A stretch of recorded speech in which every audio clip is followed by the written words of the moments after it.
गुजरिया मिथिला के धाम के मिलन जो गुजरिया।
जानकारी है कि अपने मिथिलांचलेटा में कोसी, गंडक, कमला, गंगा, बलान सब अपन मिथिलांचल के धरोहर है।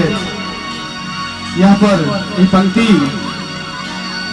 विकास भाई, कोसी नहाय गोरी गंडक नहीं है, कोसी नहाय गोरी गंडक नहीं है, एकर बहै छै गोरी कमला बलान के मिलन जो गुजरिया। तुम मिथिला के धाम के मिलन जो गुजरिया, तुम मिथिला के धाम के मिलन जो गुजरिया।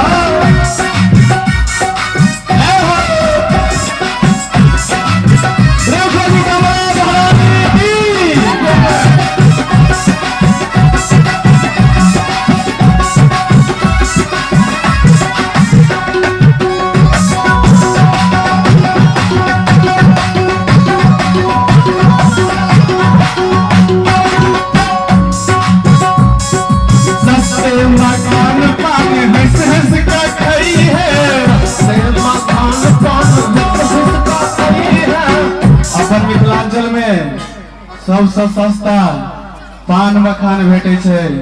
एक बेर पान मखान के लेल अपने सब कैस के थपड़ी बजा दियो। प्रेम से मिथिला धाम की। सस्ते मखान पान हंस हंस